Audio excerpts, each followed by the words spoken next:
Assalamu alaikum dear students, my name is Fakhr Hayat and by profession I am Advocate High Court और जो मेरी speciality है practice में वो है क्रिमिनल की प्रैक्टिस मैं ज़्यादा करता हूँ और क्रिमिनल की स्पेशलिटी में भी मेरे पास जो ज़्यादा मैं अपना जो मेरी फेवरेट एक चॉइस है प्रैक्टिस में वो है साइबर क्राइम्स FIA से related cases all over Pakistan.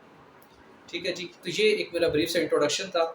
तो काफ़ी सारे स्टूडेंट्स अल्हम्दुलिल्लाह all over Pakistan, India, Bangladesh 3-4 ऐसे कंट्रीज़ हैं बड़े सगीर सब कॉन्टिनेंट में जहाँ पर अल्हम्दुलिल्लाह मेरे स्टूडेंट मुझे बाय नेम बाय फेस जानते हैं, पहचानते हैं।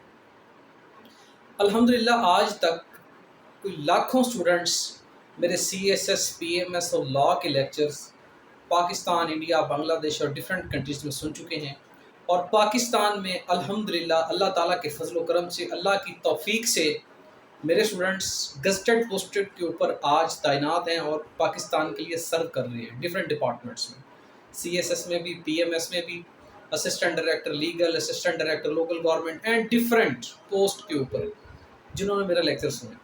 तो अल्हम्दुलिल्लाह मैं ये समझता हूँ कि ये अल्लाह ताला की एक तौफीक है कि अल्लाह ताला ने मुझे स्टूडेंट्स की खिदमत का एक मौका दिया। और अभी रिसेंटली स्पेशल अभी 2 रिज़ल्ट आए थे। एक आया था deputy director law and parliamentary affairs, वहाँ पे भी जो स्टूडेंट पास हुए हैं अल्हम्दुलिल्लाह मेरे स्टूडेंट हैं, मैंने उनको कंप्लीट सिलेबस कवर करवाया था। और अभी इसके बाद अभी रिसेंटली 3-4 दिन पहले एक रिज़ल्ट आया पंजाब में, लाहौर हाई कोर्ट में जॉब्स आई थी एडमिन कोऑर्डिनेटर ऑफिसर की। उसका सिलेबस अल्हम्दुलिल्लाह जो सिविल सर्विस लॉज का सिलेबस था वो मैंने ही कवर करवाया था पूरे पाकिस्तान में। जस्ट मेरे ही लेक्चर थे यूट्यूब के ऊपर और कंप्लीट सिलेबस मैंने कवर किया था, A to Z कंप्लीट किया था। और अल्हम्दुलिल्लाह अल्लाह ताला ने मुझे तौफीक दी, मैंने लेक्चर अपलोड किए, स्टूडेंट्स को बहुत फ़ायदा हुआ।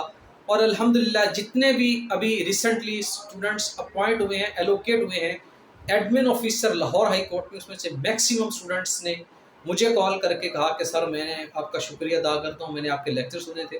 तो ये मैं अर्ज़ करता चलूँ कि अल्लाह ताला तौफीक जब देता है अपने बंदों को अपनी मखलूक की खिदमत की, मैं ये समझता हूँ कि मैं बड़ा खुशकिस्मत हूँ कि अल्लाह ताला ने मुझे इस काम के लिए चुना है। और जो स्टूडेंट मेरे लेक्चर रेगुलर सुनते हैं और आगे अपने दोस्तों को भी शेयर करते हैं, उनके नॉलेज में है कि अल्हम्दुलिल्लाह ये अल्लाह ताला की ख़ास तौफीक है। अल्लाह ताला ने मेरे ज़िम्मे एक ड्यूटी लगाई है कि मैं आप लोगों तक फ़ी सबिलिल्लाह फ्री ऑफ कास्ट यूट्यूब के ज़रिए से नॉलेज पहुँचा रहा हूँ। और अल्हम्दुलिल्लाह स्टूडेंट सेटिस्फाइड हैं। आज तक मैंने जितने लेक्चर दिए हैं सारे टू द पॉइंट हैं और मैं हमेशा कॉन्सेप्ट्स के ऊपर काम करता हूँ। स्टूडेंट्स जो एक दफ़ा मेरा लेक्चर सुन लेता है उसके बाद उसको ना बुक पढ़ने की ज़रूरत पड़ती है, ना उसके बाद उसको किसी एकेडमी में जाने की ज़रूरत पड़ती है और ना ही स्टूडेंट वो लेक्चर कभी भूल पाता है अगर 1 से 2 दफ़ा रिवीजन कर ले तो। काफ़ी दिनों से, बल्कि लास्ट ईयर से स्टूडेंट्स के मुझे व्हाट्सएप पे मैसेज आ रहे थे कि सर FIA की job specially assistant director investigation, assistant director legal, ये FIA की दोनों जॉब्स 17 स्केल की हैं और दोनों गज़टेड पोस्ट हैं, बहुत अच्छी जॉब्स हैं। मैं ये समझता हूँ कि ये ब्यूरोक्रेसी लेवल की, ये CSP लेवल की जॉब्स हैं। तो असिस्टेंट डायरेक्टर FIA के सिलेबस में एक एक्ट शामिल है, FIA एक्ट 1974। आज आपको मैं ये एक्ट पढ़ाने जा रहा हूँ। जो लॉ के स्टूडेंट्स हैं उनके लिए तो ईजी है, उन्होंने कभी ना कभी पढ़ा होगा, लेकिन जिन्होंने लॉ नहीं किया हुआ, चूँकि FIA में जो लोग अप्लाई करते हैं असिस्टेंट डायरेक्टर इन्वेस्टिगेशन में, वो डिफरेंट बैकग्राउंड से होते हैं। English, Urdu, economics, physics, chemistry, math सब अप्लाई कर सकते हैं। तो इसलिए स्टूडेंट्स की पूरे साल से रिक्वेस्ट आ रही थी, मुझसे टाइम मैनेज नहीं हो सका।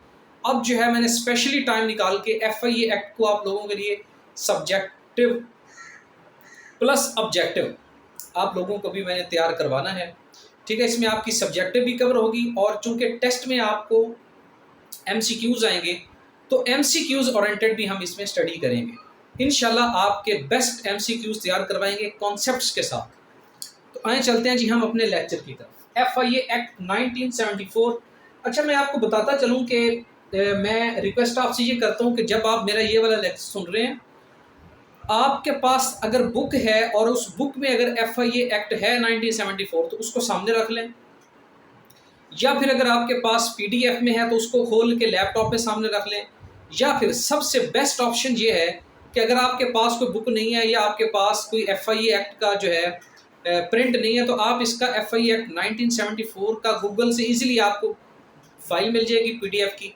इसका प्रिंट निकाल के अपने सामने रख लें और जैसे जैसे मैं सेक्शन करवाता जाऊँ आप अपनी तरफ से हाईलाइट करते जाएं कि मेरे इतने सेक्शन जो हैं वो हो चुके हैं। अभी कुछ दिनों तक आई थिंक 10 से 15-20 दिन तक FIA का टेस्ट आने वाला है और ये FIA की जो पोस्ट है 16-17 स्केल की, ये federal public service commission FPSC appoint करता है, FPSC टेस्ट लेता है और FPSC का जो पेपर है 100 नंबर का असिस्टेंट डायरेक्टर इन्वेस्टिगेशन FIA का, उसमें 15 से 20 नंबर के राउंड अबाउट 15 से 20 मार्क, कभी 16 नंबर के आ जाते हैं, कभी 17 नंबर के, कभी 20 नंबर के, कभी एट लीस्ट 15 से 20 नंबर के MCQs आते हैं इस एक्ट में से, FIE एक्ट 1974 में से। और मेरी कोशिश ये है कि मैं आपके ये 20 के 20 नंबर जितने भी आएँ MCQs आपके 100% इंश्योर कर दूं ताकि आपका एक MCQs भी जो है इनकरेक्ट ना हो, सारे के सारे आपके FIE एक्ट के MCQs जो हैं वो दुरुस्त हों ताकि आप लोग पास हो के अपनी एलोकेशन हासिल करें और पाकिस्तान की खिदमत करें और मुझे अपनी दुआ में याद रखें। तो आए हम चलते हैं जी FIE एक्ट की तरफ। This act may be called, अच्छा मैं आपको जैसे जैसे सब्जेक्टिव पढ़ाता जाऊंगा साथ में आपको बताता जाऊंगा कि इसमें से किस किस तरह से MCQs एग्जामिनर बनाता है। जिस तरह से आपको बुक में FIE एक्ट लिखा हुआ मिलता है, PDF में आपके सामने है, बिल्कुल उसी तरतीब के साथ मैंने भी यहाँ पे लिखा है आप लोगों के लिए स्पेशल टाइम निकाल के।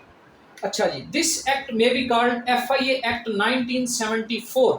सबसे पहला MCQs तो यहाँ पर ही बन जाता है जब एग्जामिनर आपसे ये पूछता है कि FIA एक्ट जो है ये कब का है, ये पेश कब किया गया था असेंबली में, तो ये पेश किया गया था 1974 में। एक MCQs आपका तैयार हो चुका है।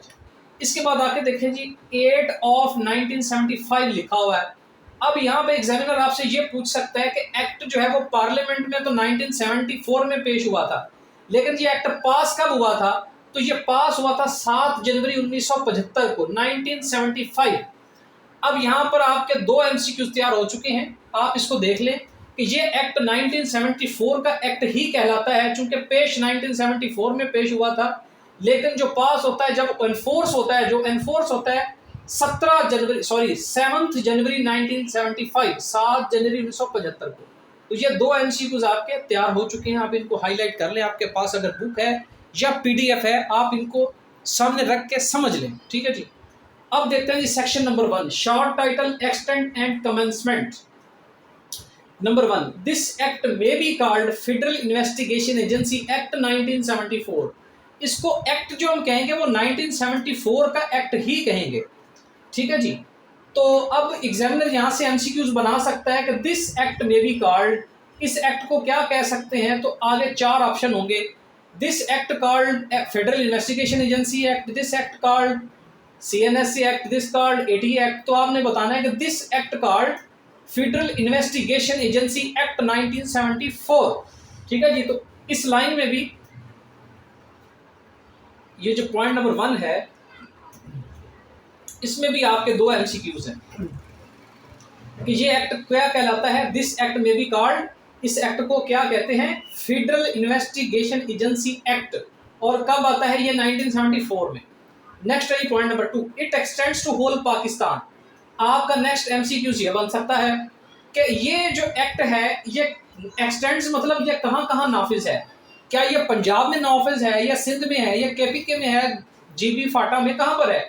तो इसका ऑप्शन क्या होगा अगर MCQs बने तो, this act extends to whole Pakistan.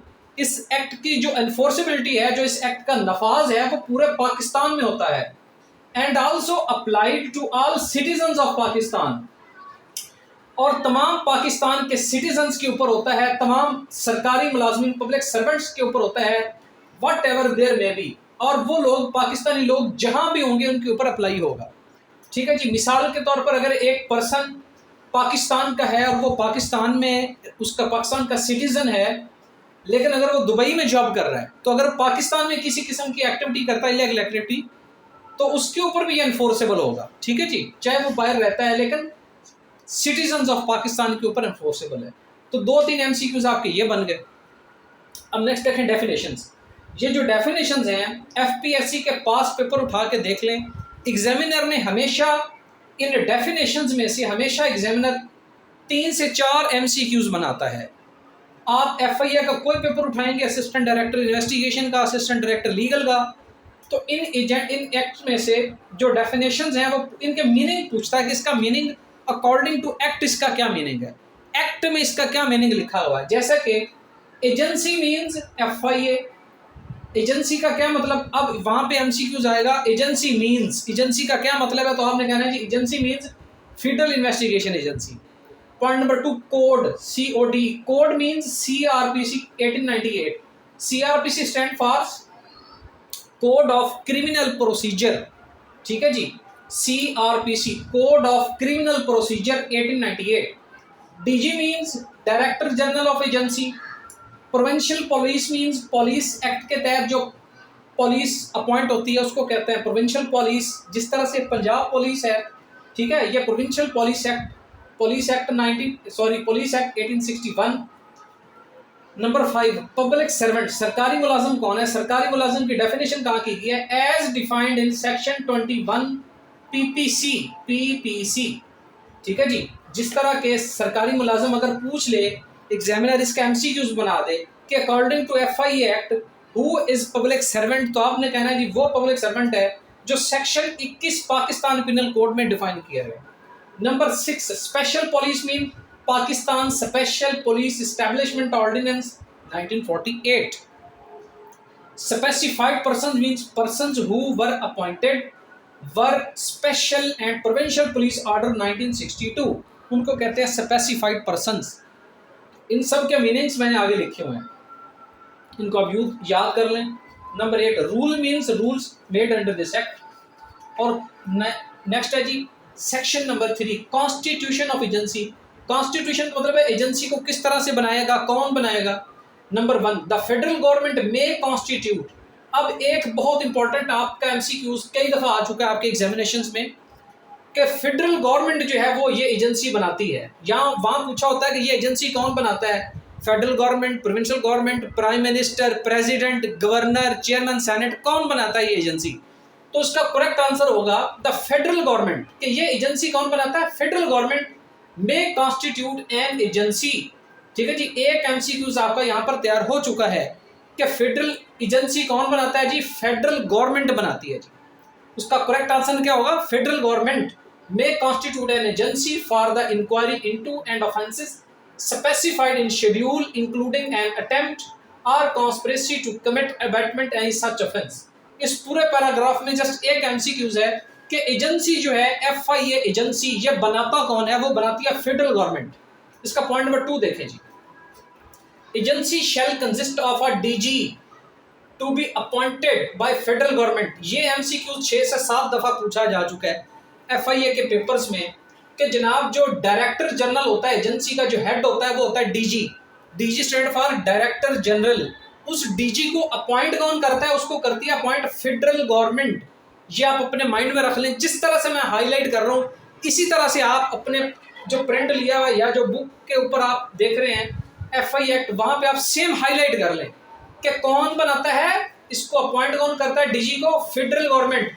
अब वहां पे MCQs में आपके पास ऑप्शन आएगा कि DG को अपॉइंट कौन करता है? Federal government, provincial government, president, governor, chief justice, chairman senate, कौन करता है?